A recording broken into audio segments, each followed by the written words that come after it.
Welcome, everybody. We would like to recognize that we are meeting tonight on Treaty 1 territory, the traditional lands of the Anishinaabe Nation and the homeland of the Métis Nation. We acknowledge and pay respect to the original peoples whose lands we are gathered on. We also want to acknowledge citizens from other territories and nations who are here today, including the Cree, Oji-Cree, Dakota, and Dene peoples. We would also like to pay respect to the elders, recognize the uniqueness and contributions of each nation, and acknowledge that moving forward together on a path towards reconciliation, we have a long way to go. Good evening. My name is Ilana Schultz, and as a volunteer, I am a member of the Women's Philanthropy Committee and Chair of Education and Engagement for the Jewish Federation of Winnipeg. I'm thrilled to welcome you to our first ever Women's Philanthropy Grow Winnipeg event. This program is being recorded. If you have not already done so, please mute your mic. And if you want to, and I hope you do, please turn on your camera. Today is Yom HaZikaron, the day set aside to remember the righteous sons and daughters of Israel who gave their lives for Israel's independence and her continued existence. We remember 28,104 fallen Israeli soldiers and victims of terror, from young children to the elderly, mothers and fathers that were murdered in inhumane and barbaric terror attacks on buses, in restaurants, in cafes, and clubs in Israel. We remember them and acknowledge our collective sorrow this evening as we move from sadness to joy with the celebration of Israel's 73rd birthday, Yom HaAtzmaut. So before we begin, I just want to let you know what will be happening this evening. After I say a few words, I'll introduce Paula, who will lead us through the rest of the program and guide us through some planting activities. Since we have an amazing crowd with us, about 95 people, it looks like, and Zoom is not great with crowds or when more than one person is speaking. If you have any questions or comments, please feel free to add them to the chat at the bottom of your screen. And we'll try to respond either through the chat or out loud at the end of the presentation. Helping us tonight and assisting us with the questions in the chat is Paula's friend, Martha Blau. Now I'd like to introduce some of the Federation staff joining us this evening, and also thank them very much for everything they have done to make this program happen.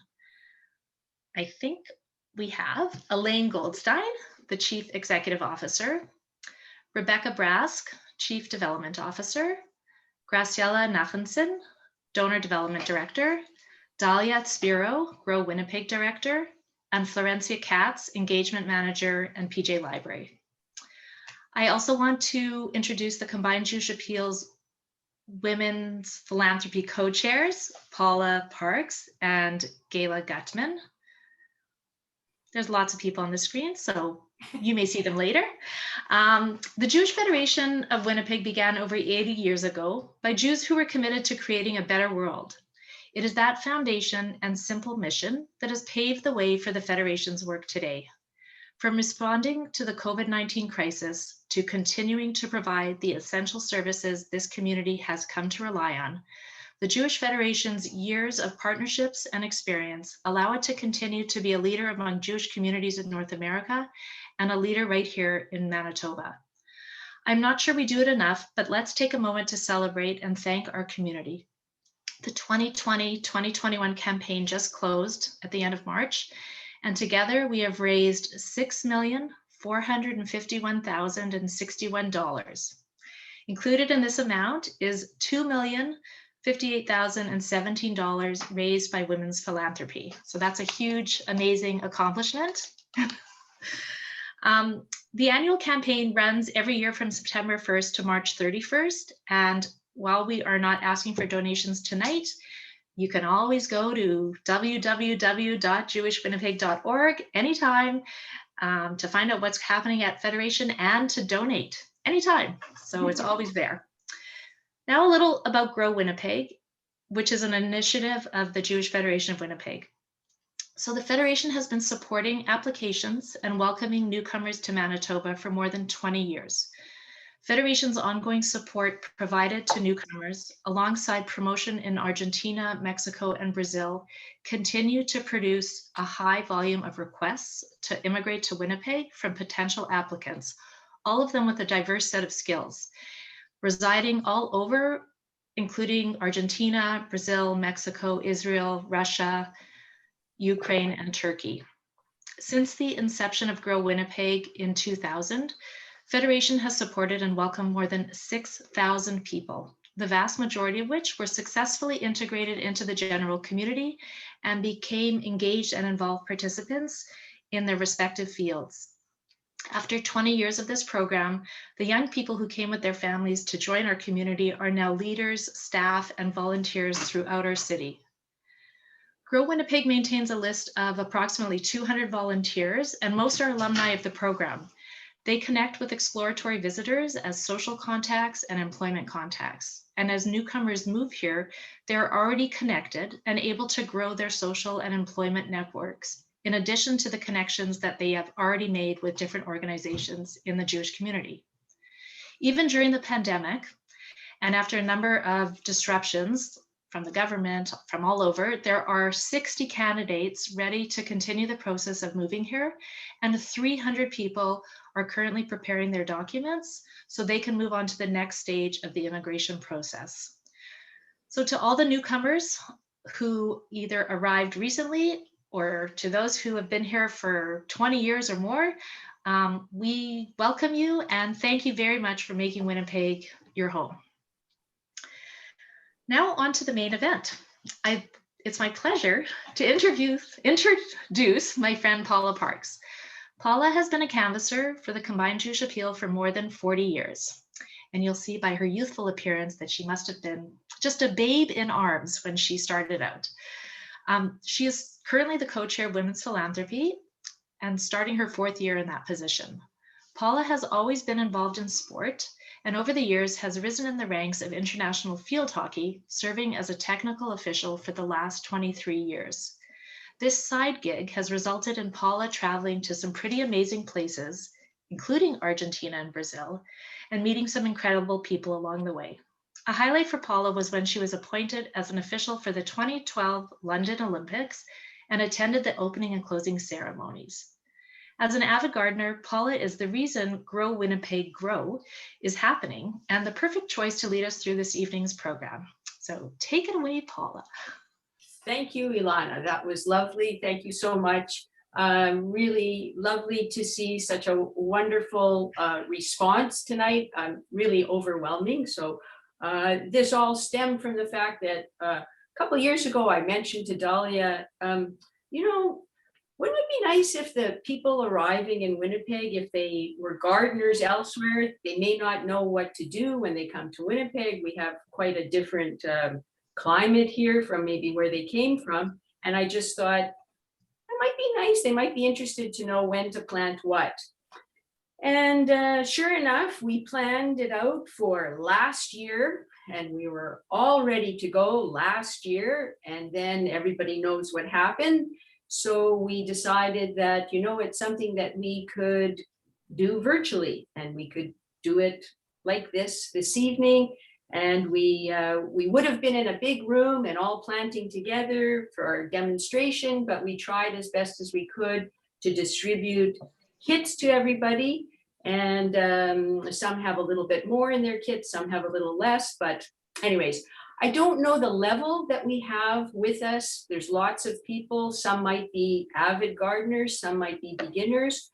So my presentation tonight, I try to touch the basics for everybody and maybe even the well-versed gardeners. Maybe you'll pick up a little something, a little tidbit that I mentioned that maybe you didn't know about before. And if not, hopefully for the avid gardeners, I was going to say, I won't bore you too much. So I'm going to go to my PowerPoint presentation now, and I got to find it. Here it is. And here we go. And so just again, as a reminder,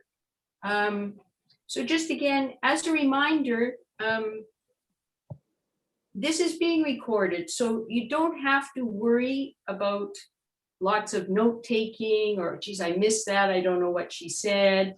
It's going to be recorded, and Graciela will send this out to everybody that has registered. So Don't concern yourself if your pen runs out of ink or anything like that. We'll just, give this recording out to you. Okay, so here we are.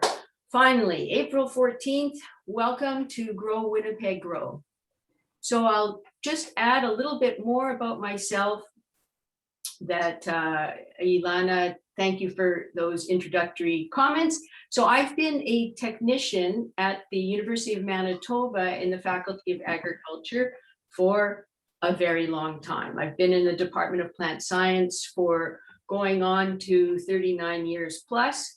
I'm well versed, and my main area, though, as you can see with the picture here, is I work with canola, and I work with a plant pathologist, diseases that affect canola. But of course, tonight I am going to talk about how I love gardening, and I hope that you do as well, or will as well. So what we'll try to cover this evening is I'm going to try and do a little bit about soil, a little bit about plants. I don't know why this isn't working. Oh.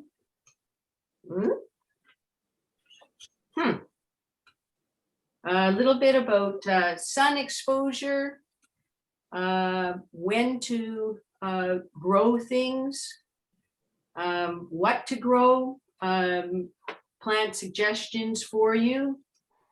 Don't know why my thing is not, why that's not working. But anyways, I'll just keep going this way. Sorry.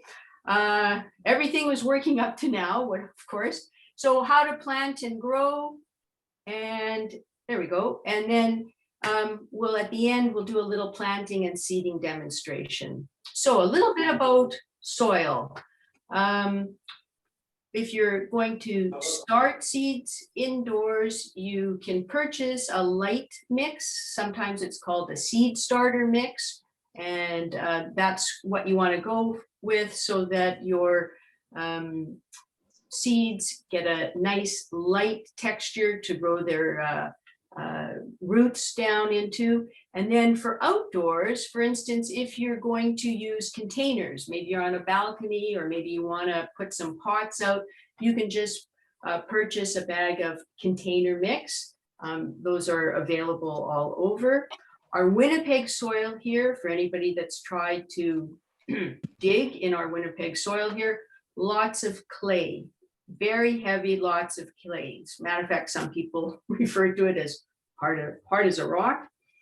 You want to try to lighten it, and you can add things like peat moss or compost to it to lighten it up. You can do this both in the spring and especially in the fall, because then it has all winter to break down in the soil, and that's kind of a nice time to try and amend your soil.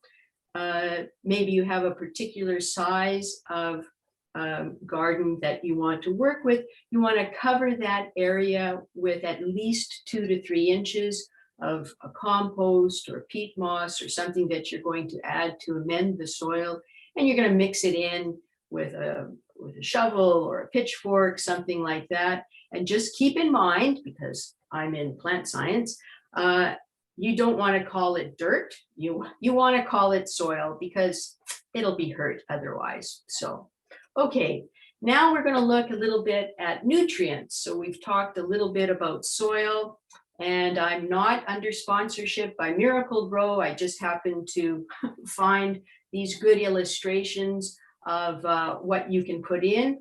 So on the synthetic side of things, you can look to something that's on the top illustration here. It's this particular item is called Shake and Feed, but they're slow release pellets. So these you add, they're especially good in containers.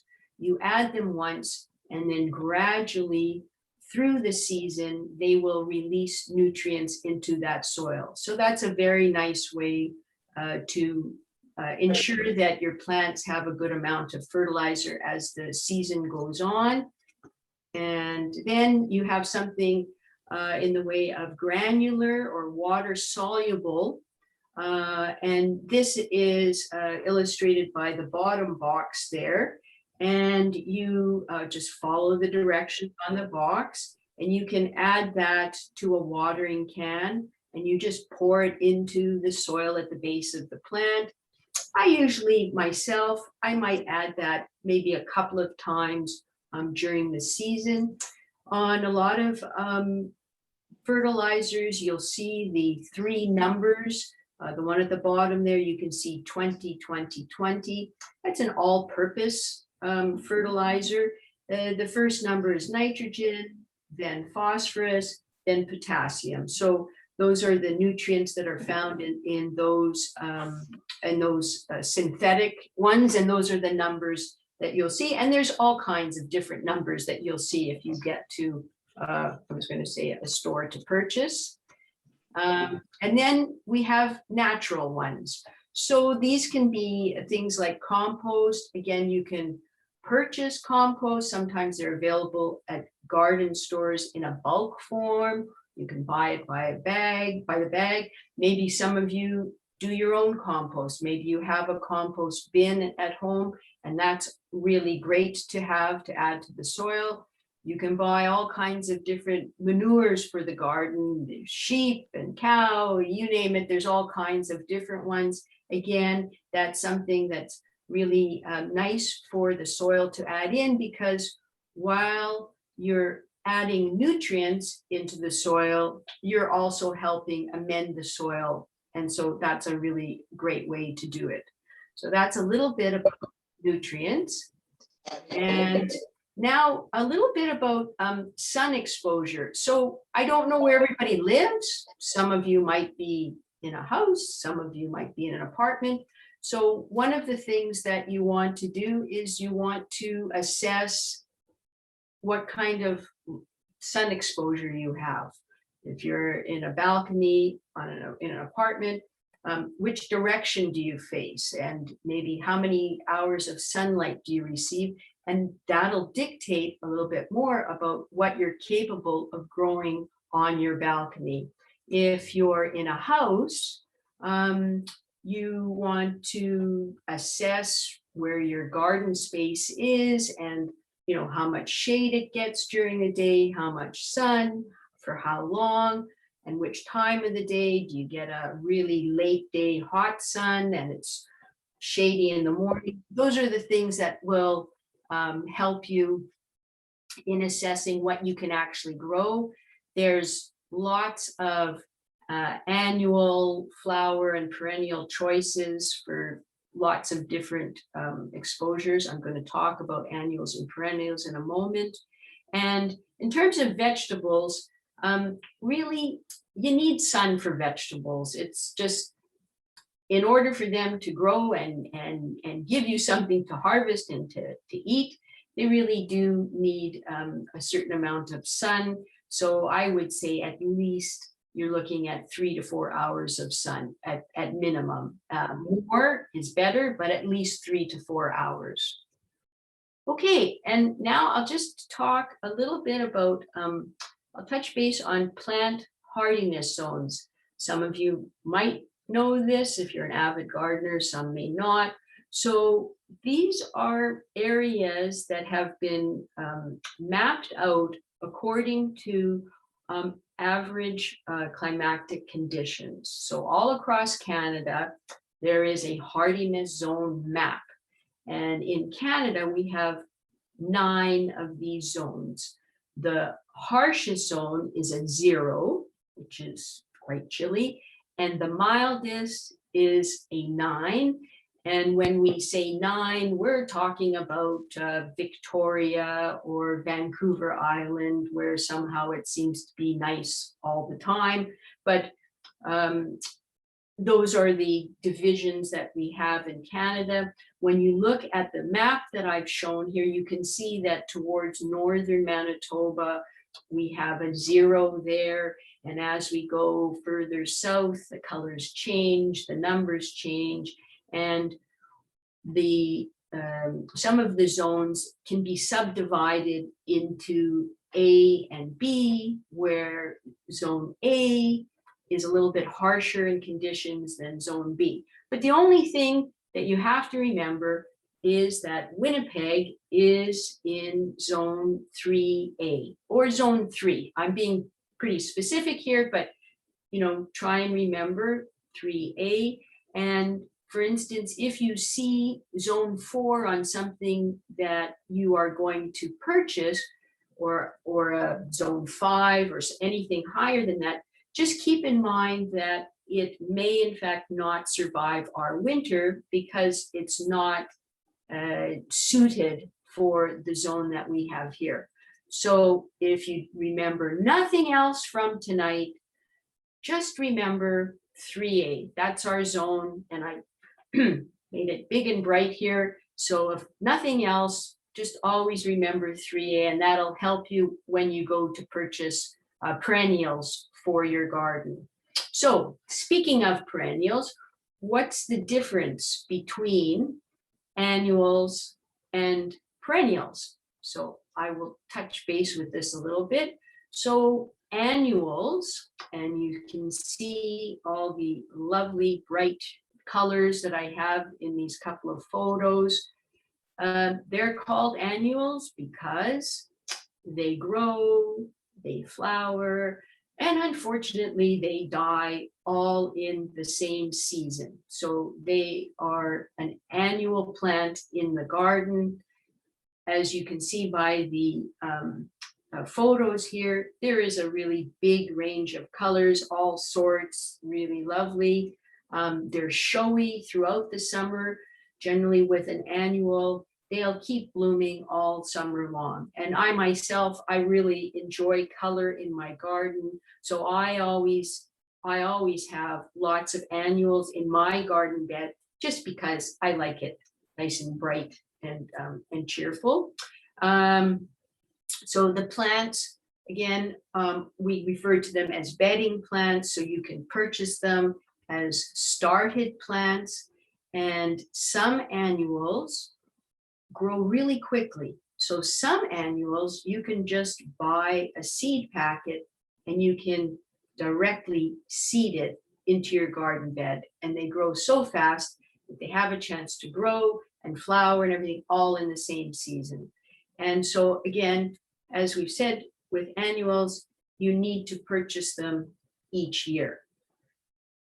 And with perennials, and here is an illustration of a very nice perennial bed.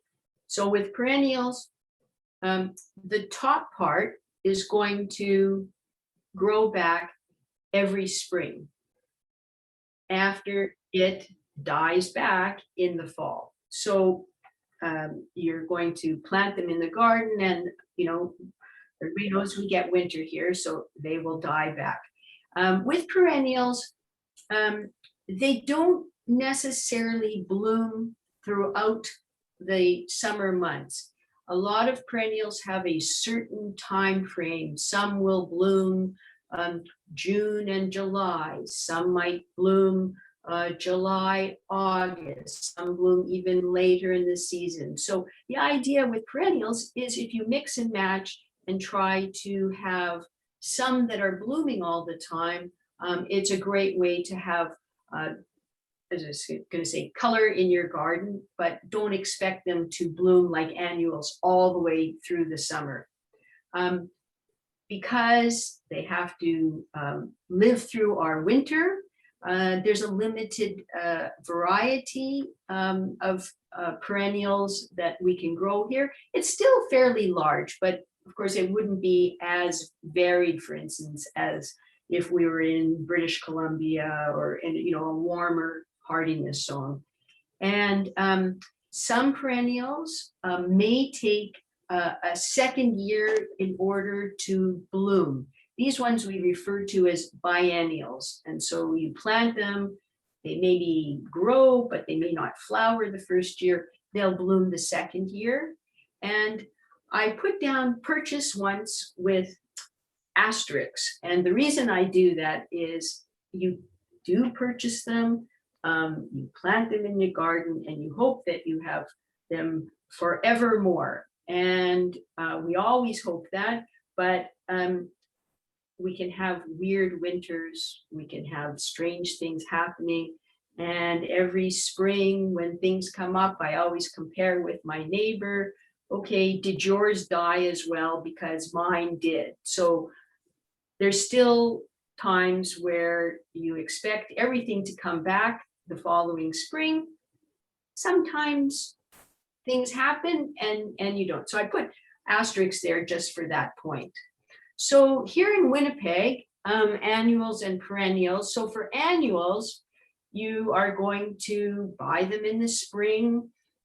This year, I know it'll be a very, very busy season. They're already talking about how many people are into gardening and stuff. So if you see something you like, I would say, purchase it on the day that you see it and you like it. I think that might be a good way to go this year.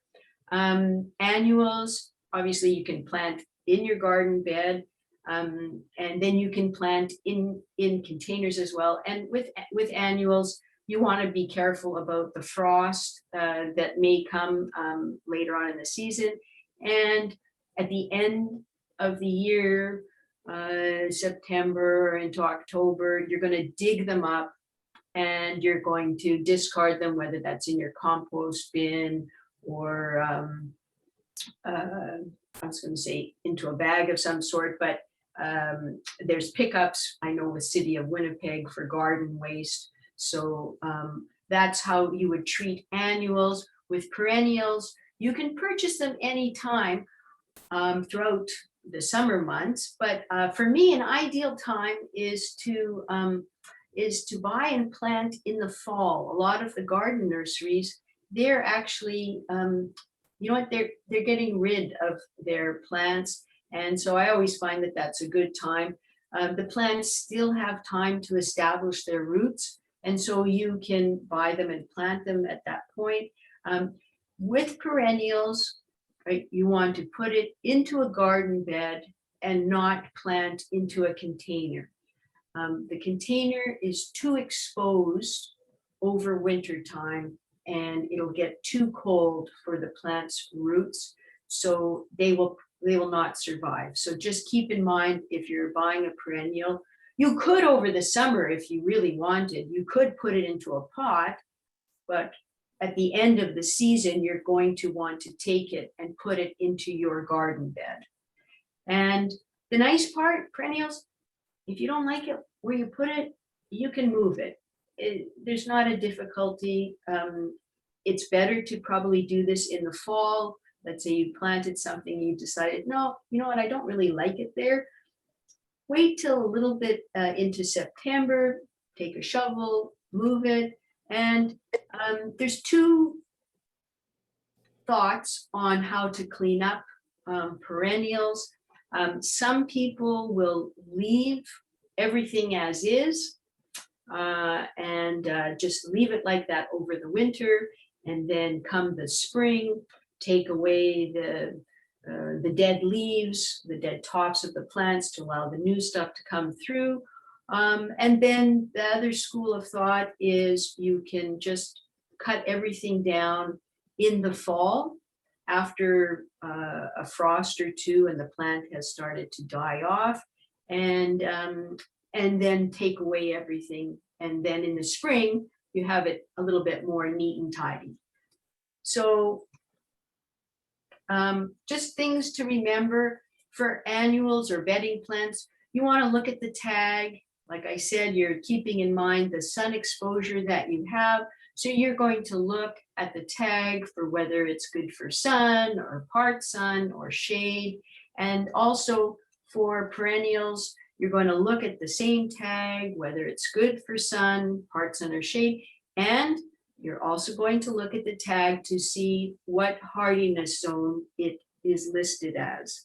And we all remember, and I can hear it now, everybody's saying 3A, because I know that that's the one thing you'll remember from tonight. So how do we grow things? So, right, we can grow things from seed. So some plants grow very quickly, as I said, and some, especially annuals, you can buy a package of seed, put it directly into the soil and they grow quite quickly.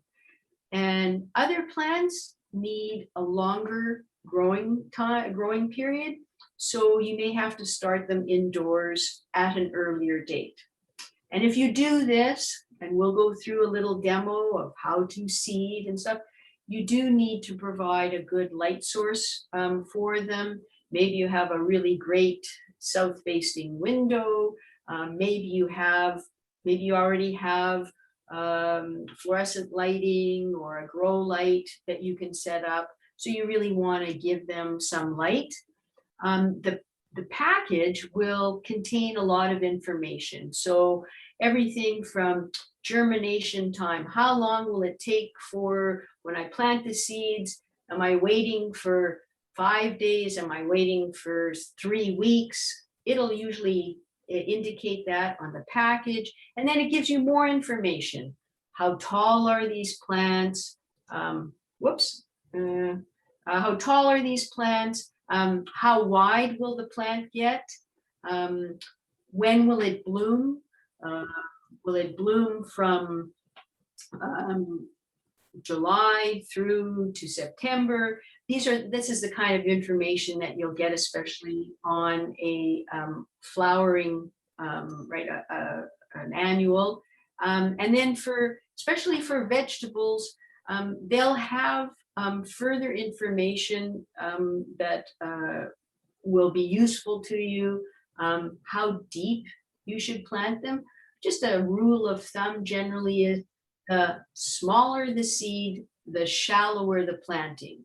So you're going to plant a carrot seed much shallower, for instance, than you would a bean seed or a pea seed. So this will tell you on the seed packet how much space you should leave between the seeds, and maybe you're doing more than one row. So that is usually on the vegetable packaging, and it tells you how much space to leave if you're not sure. So again, how to grow. So established plants, you can find them obviously at the plant nurseries, at the retail stores, usually referred to as bedding plants. So you can find annuals, you can find perennials. The annuals especially, they're sold in plant packs, usually 6 to a pack, sometimes 4 to a pack. Sometimes you just have one large plant that's sold in the pot. Just like anything else, you want to look same way you look for nice fruit and vegetables when you go grocery shopping. You want to look for healthy growth, nice looking plants when you go out. And again, you want to check the label to see if it's for your sun or part sun or shade. And I've put together a little bit, a few suggestions that I have for you, just some easy, common things that you can grow in your garden. So I'll just start off for sun. One of the nice ones to grow are marigolds. They can be grown from seed. So you can buy a package of marigolds and directly seed them into your garden. They grow quickly. You can also buy the established plants and plant those in your garden. They are nice because they do flower all through the summer, and that's what I like about them. And they're bright and cheerful, so they're really nice to have in your garden. There's a number of sizes and heights that you can get for marigolds. They come in all kinds of various oranges and yellows and reds, really nice. And there's even cream colored ones that you can get. And so there's a nice plant for you to grow. Another one that's very common that you'll see at lots of the garden centers are petunias. And again, they're also easy to grow. They can be started from seed, but if you want to grow them from seed, you have to start them indoors earlier. And I usually do mine about mid-March. Again, there's lots of colors there to choose from. and they do bloom all summer. Usually with my petunias, if I see, I'm not getting as many blooms as I would like, you can give them a little haircut and they'll sprout again and you'll get more blooms. And they're really nice for containers and garden beds. There's some that spread very nicely, and you can see some illustrations here, how really nice and large you can get. And again, all kinds of colors that you can have. One of my personal favorites are zinnias. And you can see here really bright, lots of different colors. These also are a plant that can be direct seeded into your garden. They grow quickly. Or again, you can buy bedding plants and plant those into your garden. They're ideal for pots and garden beds. As you can see here, they're lovely blooms. The top right is like a single petal. The other photo is more multiple petal, doubles and triple, however you want to call it, a fuller bloom. Lots of different sizes, heights, and colors. And as you can see here, they're really very, very nice for cut flowers. They make a great addition to a favorite vase that you have. So some suggestions for shade. So impatiens, again, very common. You'll see them at all the retail outlets. There's two types. The pink one there is what we call a New Guinea impatient. And then there's the regular, I call it regular impatiens down below. They're suitable for shade. You can put them in areas that do get partial sun, but they do well in shade. Again, these can be started from seed, but they need at least 8 to 10 weeks of indoor growth before they go outside. So unfortunately, as we are April 14th, it's a little late to start them now, but for future reference, they're very versatile. Again, garden beds or containers.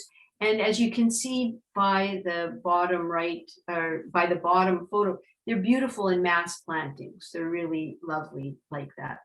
So another suggestion for shade is coleus. And these ones, they're good for partial shade to partial sun. There are some new varieties that are out now that are actually sun tolerant. So you can put them in parts of your garden that get more sun.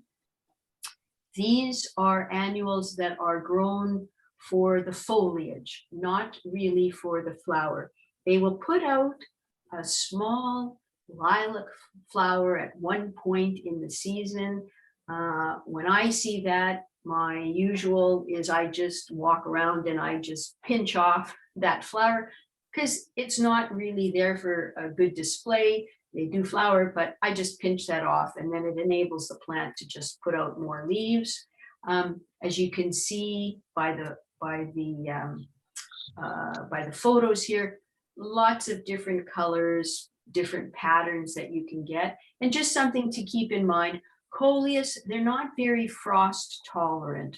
So just make sure that when you put them into your garden that you're doing that well past the time of possible frost. Of course, we don't have crystal balls. We don't know exactly when that is, but I'll talk to that a little bit in a moment, more about frost.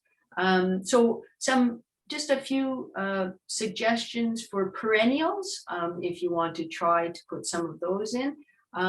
We have a daylily, very common. You'll see them in lots of garden beds. They are a really nice plant for our zone. They do really well in zone 3. They like full sun, but they'll tolerate some shade if you're putting them in a spot that maybe gets a little shade at certain times of the day or at one time of the day. But the sunnier the location, the more flowers you'll get, the more blooms that you will get. There's lots of different colors that you can get for daylilies. They're really easy. They don't demand much, and really there's very little that bothers you in the way of diseases or pests or anything like that. And you can plant, although I suggested, that you can always plant in the fall. These you can plant the root in the spring, and you should get, you probably get some blooms the first year.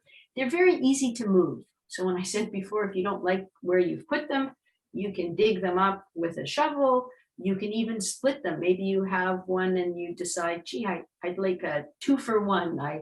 It grew well through the summer and now it's fall, and maybe it's big enough, I'm going to split it. So you can move that. And the bottom one on the right is one of my favorites, and it's a variety called Stella Dora.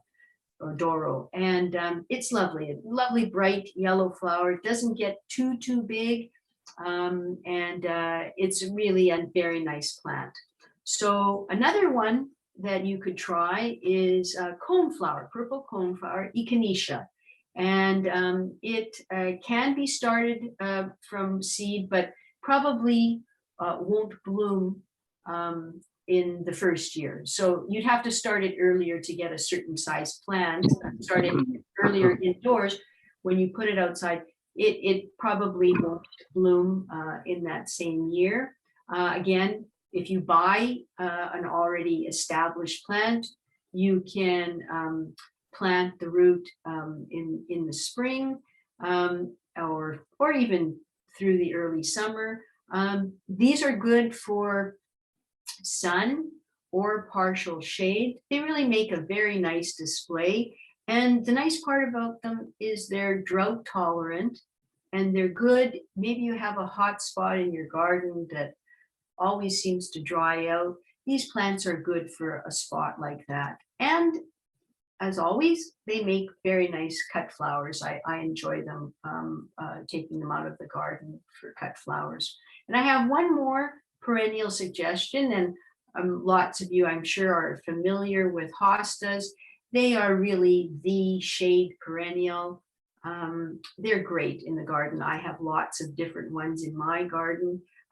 Again, you can plant them in the spring, but like I say, if you see them over the summer, or you see them towards the end of the summer into the fall, you can plant them at that time. Again, these are grown for the foliage. They put out flowers. You can see a little bit of flowers. There's a white flower in the photo on the left side here. Sometimes it's a little purple flower. You can leave the flower to grow. It's not much in the way of a flower, but it's really the foliage that you're growing them for. And there's a terrific array. There's so many hostas. Some people just do a garden bed just of hostas because they're so nice. Lots of different patterns and colors and sizes. They're really great.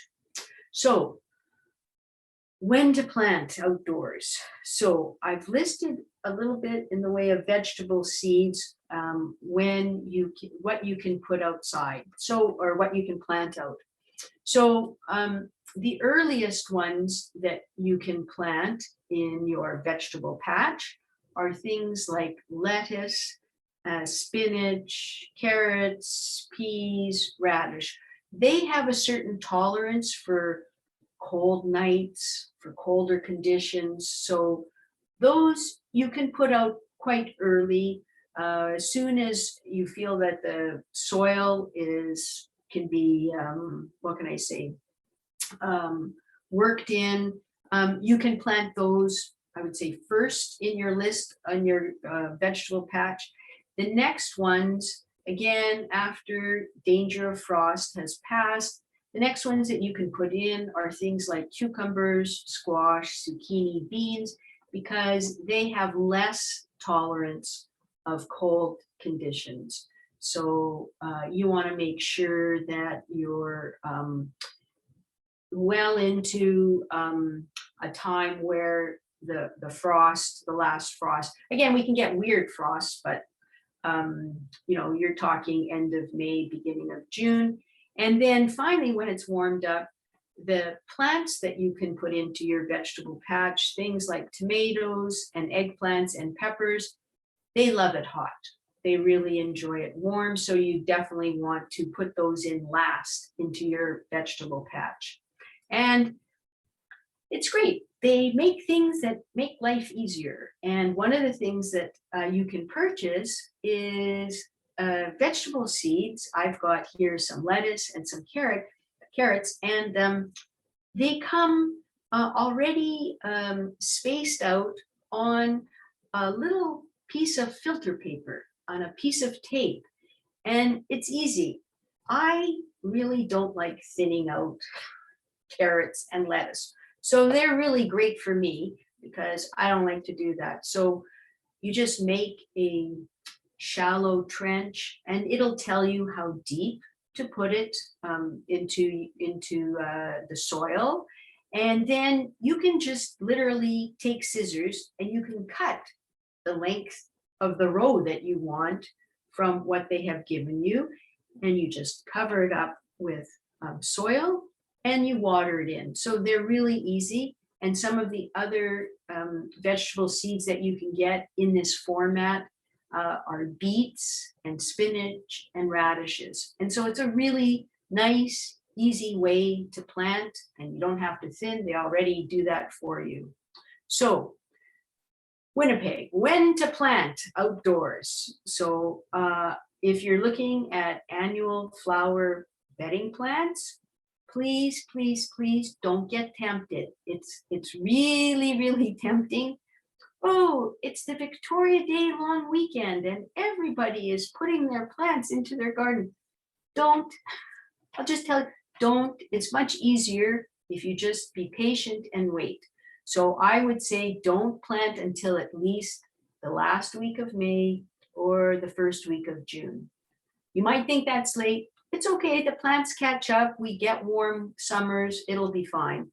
As I say, we can still get a frost until the end of May. The odd time, maybe early June, not necessarily, not very often, but you just want to keep an eye on the weather. But just trust me, don't plant until the last week of May. The only exception is if you're going to maybe plant into a container, you can get away with it. Why? Because, geez, the weather says there's going to be a frost tonight. You can just move that container. So you have a garage, or you move it inside your back door of your house for overnight, and then you can avoid that late season frost. So that's one way to get around it. Since they're so popular, I just thought I would have a few words about tomatoes, because who doesn't like a garden tomato? It's mahaya, it's a lovely thing. And so I'll just say a few words about tomatoes. There's two kinds of tomatoes, and you'll see this when you, for instance, if you go to purchase tomatoes, whatever, you have staking or a vining tomato, and it has an indeterminate, what we call indeterminate type of growth. So it keeps growing up and up and up and up, and that's why you have to stake it, because it'll just keep growing taller, taller, taller. And then you have a bush type of tomato, which we call determinate. So it will not keep growing the main stem up, up, up. It'll stop growing and sort of grow out at one point, and we just refer to that as a bush tomato.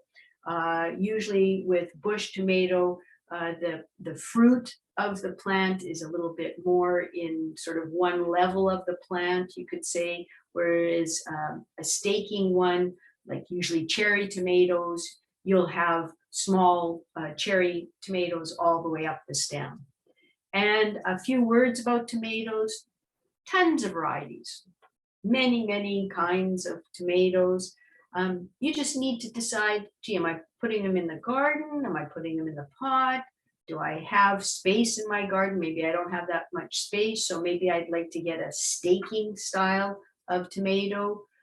Again, you can seed your own, or you can buy plants We'll do a little seeding tonight. You all got a few tomato seeds in your kits. If you're starting them inside yourself, and if they get a little bit too tall on the leggy side, I call that, it's great. You can just take that taller plant and you just plant it deeper when you plant it outside in your garden bed, and roots will come out from the stem. So don't worry if it looks like it's getting too tall. Just plant it deeper when you put it outside. For tomatoes, for the fruit that you want to get, it's great if you get at around 6 to 8 hours of sun.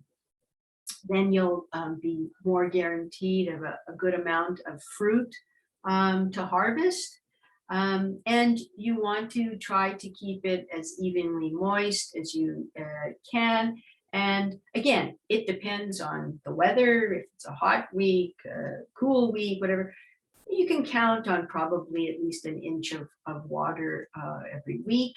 A good idea is to prune the lower leaves, the ones that might be touching the soil. And that just helps. First, it helps in keeping good airflow, and so that you don't get any pathogens maybe starting on your plant. And it just is a good, I was going to say not housekeeping, but it's a nice way to keep your tomato plants healthy. And the other thing that you can do is take away these suckers that form at the axil of the plant. You'll see these when you grow tomato plants. There's like almost a little branch that starts between the main stem and where another stem is, and these are called suckers. And I always just pinch those away because they take away energy from the plant, and you'll get a better, more productive plant if you take away those suckers. And I'll just a few words about herbs. And so some of the herbs that we can grow here as perennials in our garden are things like mint, sorrel, chives, horseradish, catnip, if you have a cat, chamomile. These are things that if you have in your garden bed, they should come back each year. Some of the other herbs like basil, oregano, dill, parsley, something like sage, thyme, those should be seen as annuals, and you would have to grow them each year from new and from new seed or new plants. Things like rosemary and lavender. I grow my rosemary in a pot, and every fall I actually bring it inside and I put it on my kitchen windowsill, and I keep it until the weather gets nice enough the following year to put it back outside. And sometimes I've had rosemary plants for 4 and 5 years, and it's wonderful. And it's also nice in the winter time. You have fresh rosemary that you can just cut and use in your cooking. So that's kind of nice. And just a quick little bit about garlic. If you want to try to grow garlic in our climate here, the best is to plant the garlic bulbs in the fall, and then you harvest them in the following year. So that is just something that I thought I would add in there. So there's tons of resources. Again, we're just doing a short presentation. Hopefully you find it short. This short presentation tonight. But there's tons of resources, tons and tons of resources that you can see. My only suggestion is if you go to a website is to just try and make sure that maybe you're not getting lots of information from, I don't know, Florida, California. It's great if you can sort of look to local websites, or at least something that is within Canada, so that the information that you're getting is more applicable to what we can do here. Seed companies and catalogs and their websites, we were able to to get a limited number of catalogs from TNT Seeds, a company here in Winnipeg. Some of you have those catalogs. It just gives you a really nice way to see how many different things are out there. The garden centers have a lot of different plants, but when you go to purchase seed from a company, from a catalog, there's just so much more variety of things that you can get. And I've put 2 books on the screen here. I have used these over and over and over again. They're great, great books. Lois Hole, who lived in Edmonton, she has since passed away, but there were, I think there still is a business, Hole's Greenhouse business in Edmonton. And she wrote these 2 books. The information and how it's presented is excellent in both of these. So one is a perennial book and one is an annual or bedding plant book. These are very, very worthwhile, really great books to have on hand. And just a few last notes that I wanted to be sure to mention. So if you are growing plants indoors, you don't want to shock them too much by taking them from indoors and immediately planting them into the garden. We do what we call hardening off the plants. So when you're taking something that you have grown indoors, you want to pick, you know, a sheltered spot. I do mine between my house and the fence, a neighbor's fence, a little bit, giving it a little bit of shelter.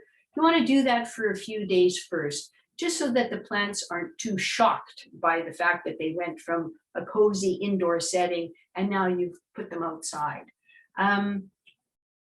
If you're not sure, gee, what do I plant? I don't know. When you go for your walk along your street or you're out somewhere, take a look around and see what looks good in somebody else's yard. And even talk to them if they're out and about. Oh, that's really nice. What is that? And lots of people enjoy sharing what they have in their garden, sharing information. So, you know what, take a look, especially on your side of the street. See what looks good, what grows, and that'll give you an idea of things that you can grow. For better impact, it's great if you plant flowers in groups of 3s and 5s, and especially for, meaning more for annual or bedding plants, they will have a better impact if you can plant them in sort of groups like that. You'll have a better look to your garden. Remember, plants can always be moved. You don't like them where you put them, take a shovel, dig up the plant with the root and put it somewhere else. You can experiment. You know what? It's only plants. You're not buying a car or anything. You can experiment, try different things, you know, and I hope that you enjoy and that you have fun with the gardening. And I hope I've given you some information that you can use to brighten up your balcony or your garden beds. And I'll just leave you with this. You know, I really enjoy gardening. It's always nice that you can go from this, and we all know what this looked like in the last couple of days, to something like this, where, oh, we're getting there. Oh, it's almost there, to finally something that's like this.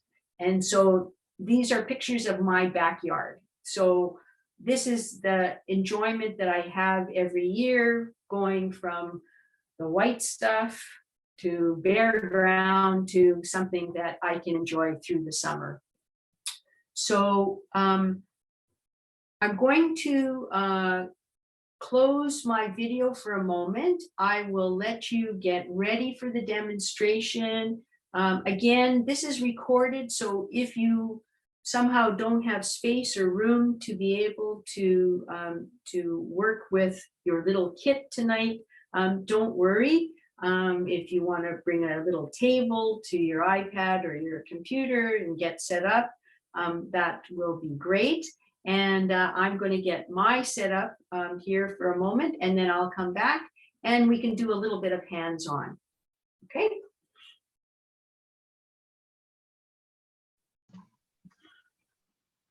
So, Paula, while you're setting up, can I think Martha had a question from somebody she was going to ask. okay. Unless she wants me Paula, to. this question came from Carol. And how much to trim on a, how much should you trim a staking tomato plant? How much should you trim? I take off the bottom, probably 2-3 leaves as you go up that are coming out. And I'm talking when I say staking plants, I'm usually referring to cherry tomatoes. But if you have a bush style plant or you can use a tomato cage. But I would take off some of the bottom leaves for sure and take away the suckers. And if it looks like there's green and you're not getting any flowers on that portion of the stem or whatever, you can trim it off and keep the parts that you see flowers on, and you'll get better fruit production. I hope that helps answer. So I'm just going to turn off my screen for a moment and I will get set up here. Talk amongst yourselves. She was joking. Don't unmute and talk amongst yourselves. There were some great questions in here. I think Martha was able to answer most of them.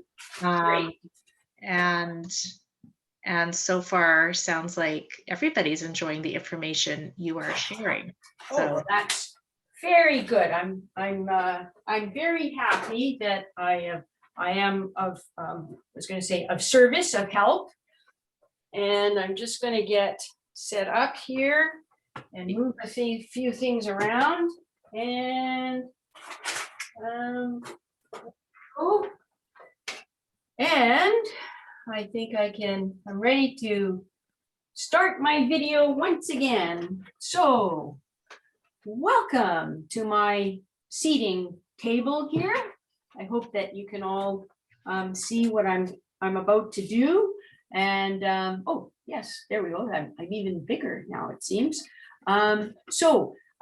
As I said, we weren't able to give everybody what I would call the full kit. Some of you got live herbs in a bag, and with that you got a pot. So what I will do first is I will go to the seeding that we will do. So everybody got a little, we call these cell packs. So everybody got a cell pack. And I don't know if I should just say in the chat, if you need a few more moments. I think I gave enough time for everybody to get set up, and I hope. And then everybody got a bag with some soil in it. So I myself, I'm not going to use my gardening gloves, but we thought that it would be a nice little token of tonight if everybody got a set of gardening gloves. That'll be encouragement for you to do your thing in the garden. I'm gonna do this. So here we go. So what we're gonna do is you're gonna, and I've just used a little baking sheet just to keep things neat and tidy, however you're doing yours. And we're going to take the soil and we're going to just put some soil into our cell pack. So I'm just using my hand to do that. And we're going to fill up our cell pack. And here we go. And we're going to, you can fill it, tap it a little bit. Okay. So there's my cell pack, and I've put soil in it. Okay. And this mix that I've given you, when I said you can look to purchase a seed starter mix, it would be something like what we've given you in the bag. You can see that it's nice and light. And this one has peat moss, vermiculite, and perlite in it. And so it just enables the seeds to have a really nice start to it.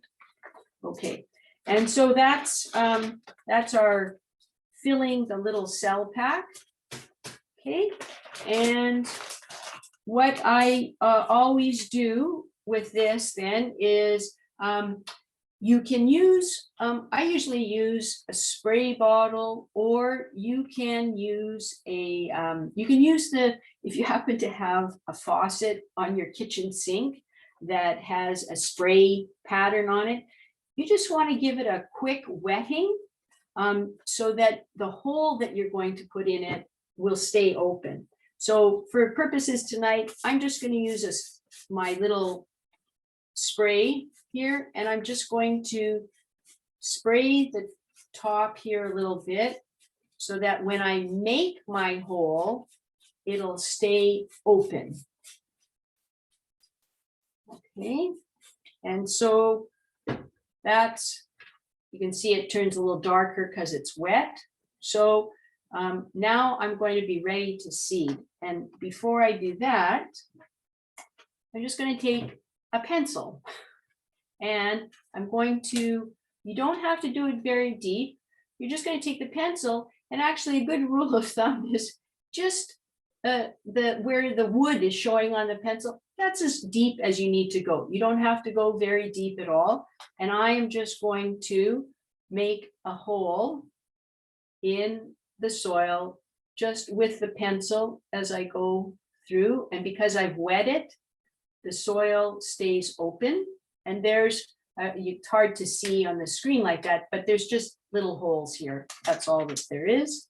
And so I've got the holes there. And now what we have given you, and again, we only had so much in the way of resources, but what we tried to do is we tried to give you 2 packages. The B is for basil, and there's some basil seeds in there.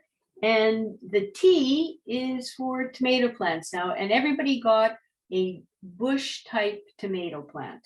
And so you can decide, maybe you have another container. You can do this in, I don't know, a yogurt container, a sour cream container. You may want to decide, oh, you know what, I just want to use my cell pack only for basil, or only for tomatoes, or a little bit of each. So all you're going to do, it's up to you. All you're going to do is you're going to take the seeds right into the palm of your hand. And you're just, I'm going to do 3 and 3. I'm going to do 3 cells of basil and 3 cells of tomatoes. And you just find the hole, I would put 2 or 3 seeds. They're small. Put 2 or 3 seeds in. Yeah. Paula, can you pull your tray towards you? Yes, thank you. There we go. And so I'm just going to seed a few seeds in each of the little holes. So there's my basil. Now, if you're smart, you would get something to tell you where you've seeded what. So you can even take, as I say, a plastic container. If you're finished with a yogurt container or a sour cream container, you can just cut plastic strips out of that and write on that and put it in so that you can keep track of what it is that you've sown where. I have little plant stakes that I get. And so there's my basil that I have seeded.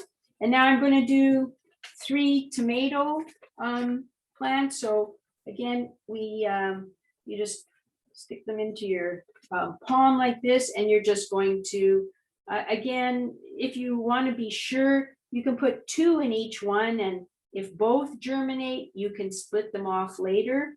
So I'm going to seed these into here.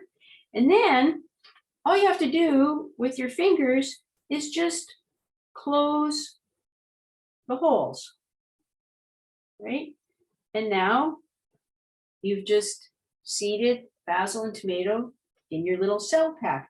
And just to give them a little bit more moisture, I'm just going to spray a little bit more water in them. And so what you can do if you want is, so you don't have to water it as often, is you can actually take this, if you'd like, and put it into a plastic bag, and that'll keep the moisture in for a certain amount of time, so you don't have to water it as much, and that should hold it. And excuse me, in about, I don't know, 6-7 days, you should see things popping up. Ilana was very excited because she seeded tomatoes, and she reported to me that she had great success with her tomato seeds. So hopefully you will as well. So as I say, you're welcome to use more. We just provided everybody with this for demonstration, but you can, buy more tomato seeds or of course other things. And it's just a demo to show you how to seed. So there you go. So that's step one. That's your seeding. And now we will show you how to deal with those herbs that some of you got. So again, I apologize, but I only had so much room in my basement. We had such a terrific response to this evening's program that I couldn't provide for everybody. So, but I did want to show you how to do this.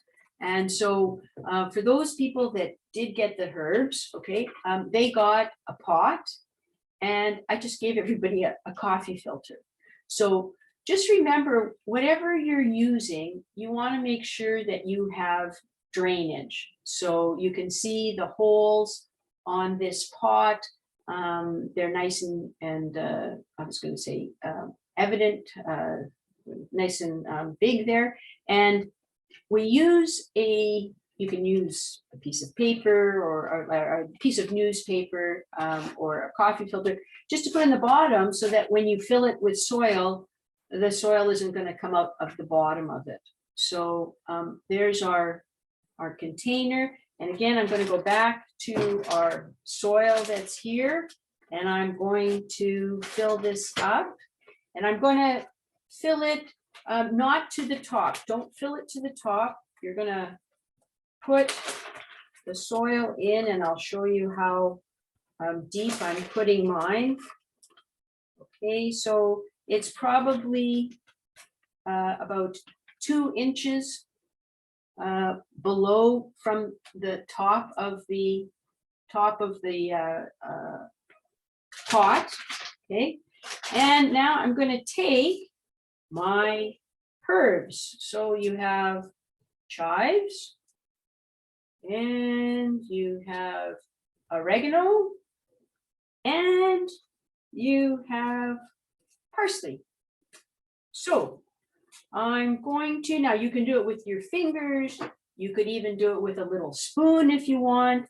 And you're just going to make a little shallow hole, for it. And you're just going to take your plant, put it in to that hole.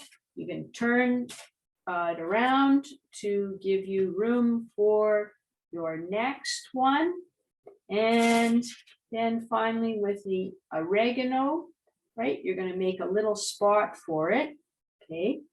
And then you're going to go back to your soil, and you are just going to fill it up a little bit more. So you're giving a little bit more stability to the plants, and by putting more soil around them. And now you can fill up, and you don't want to go past, you can see here where there's the lip that's there on the pot. You don't want to go higher than that. That's as far as you want to go. And then again, with your fingers, you just, I call it tucking them in. You just want to tuck in the plants so that they're firm in the soil. You can tap it a little bit. If you need to, you can top it up a little bit more. Okay, now with this, again, you could use a spray bottle, or you could use a little watering can. Ideally, if you have a little rose on the bottom of your watering can, you can use that. And you're just going to water in these plants like that, and they will grow. And so just like the baking shows, I did this one last week, and you can see they've sort of picked up and they've grown even bigger. And so there you go. So I decided to do herbs for this demo so that you can have something for your windowsill if you so choose. And the other thing that you can do is you can keep this at your windowsill, and then when the weather gets nicer, you have some choices.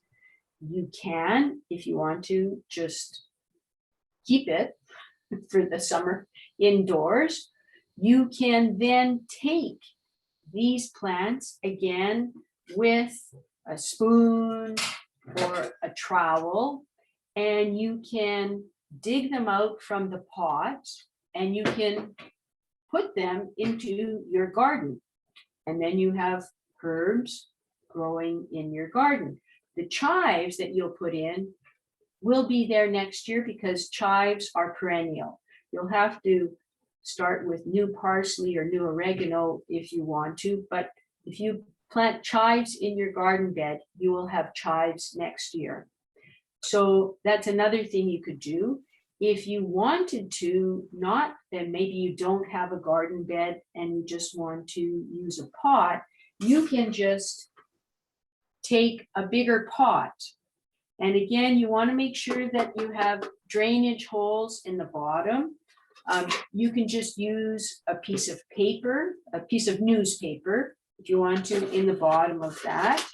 And then you can use, like I mentioned, your container mix that you have, and just do exactly what we did here again for your new pot.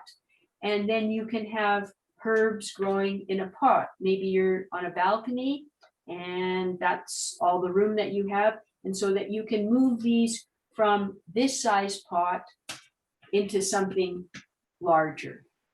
Okay. And again, I've provided you with this style of cell pack, but just to illustrate, there's all different kinds of cell packs that you can get depending upon what sorts of things you want to grow. And I have started some of mine downstairs. So I have, for instance, coleus growing in a cell pack here, and I have some other plants growing in a cell pack. So it's my show and tell. So I just thought I would show you those two things. And I don't know if Martha, if you have any other questions, if you've been able to handle everything, that is terrific. And I'm really glad, and I hope that I hope everybody has enjoyed it. What we'd like to do is we'd like everybody to turn their camera on, and if you have used either the pot or if you've used the cell pack, if you can turn it on, Graciela will take some photos of us as a big group, and we can use this just to illustrate how great an evening I hope that we had. I hope. For just a couple little questions about watering, I wonder if you could just answer those. One was like if you put the cell pack in a bag, how long should you keep it in there? And the other one was how often to water the herbs.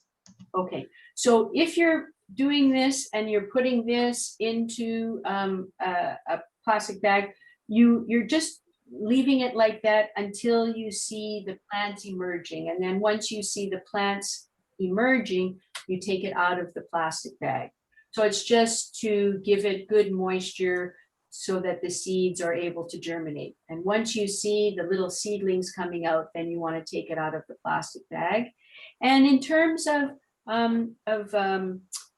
watering for the pot, I would say, again, depending on how warm a spot you have it in, you probably only have to water it, I would say, about every third day, fourth day. You shouldn't have to water it each day because this soil that I've used, it retains some moisture in it.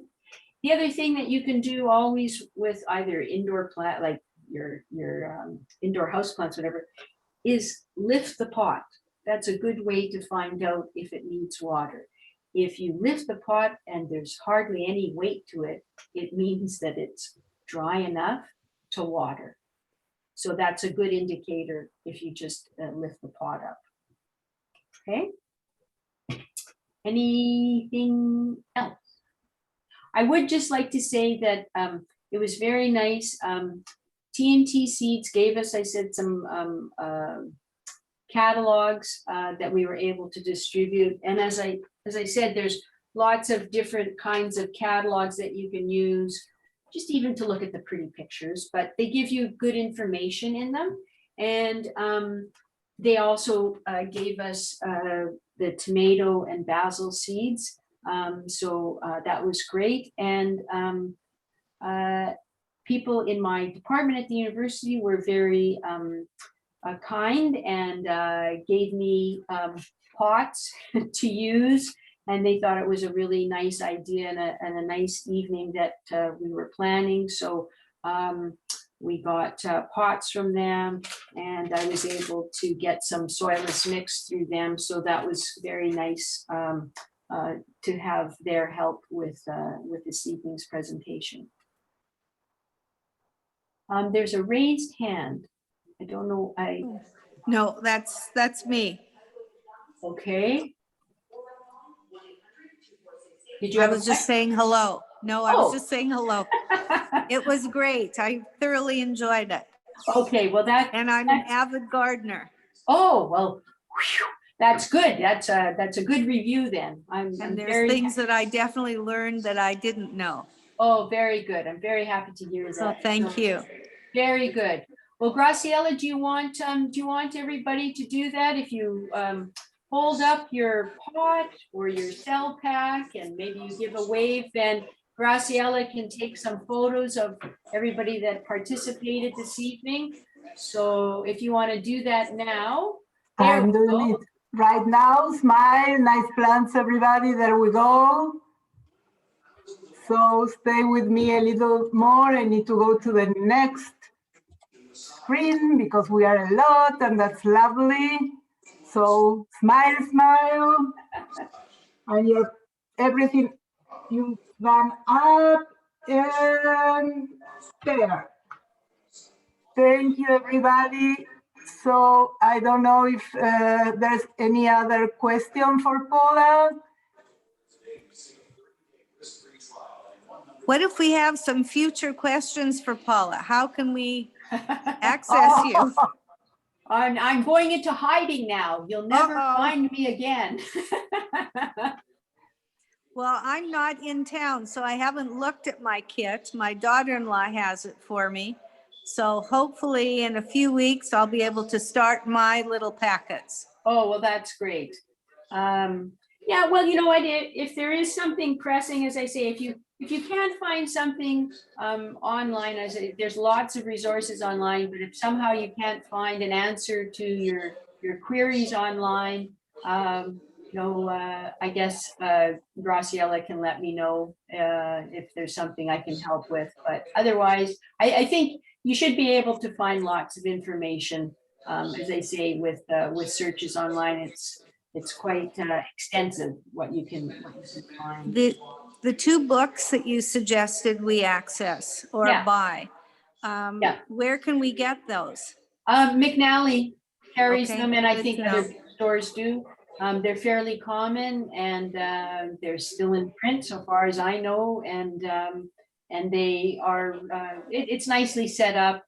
And in those you can find, especially the perennial one, she has a great section on when different perennials bloom, so that you can set up your garden so that you have some color in your garden throughout the season. And there's lots of very good information with them. Do you use any fertilizers or any of those plant pegs during the summer? I myself don't use the plant pegs, but in pots, I use those granular fertilizers that I talked The about. two that you mentioned, yes. And then Okay, the good. soluble one. Yeah, Very good. Thank you again, very, you're very much. welcome. Anybody else? Is that good? As I say, we could do a whole course on this, but I hope tonight I've made you interested in gardening if you haven't before. Don't be scared of it. It's lots of fun. And hopefully for those that do garden, hopefully I've given you the odd tidbit that you can use in your planting this summer. Thank you very much, Martha, for handling the questions. I appreciate it. And to everybody, thanks very much for joining in. It was great to, I would say it was great to see everybody, but we sort of see everybody, but as they say, Mir Tashem, next year in person. Thank you Paula. again, Gracie. I really want to thank you for all what you've done. It was an amazing presentation. I've seen the thank yous in the chat. I'm sure everybody enjoyed it. And everybody needs to know also, Paula has been working, she had this idea, as she mentioned earlier, she has been working a lot to make sure everything worked perfect. And I can never thank you enough. And also my thanks go to Ilana, who was participated a lot in all the organization and making the kits. And so from my heart, thank you, Ilana.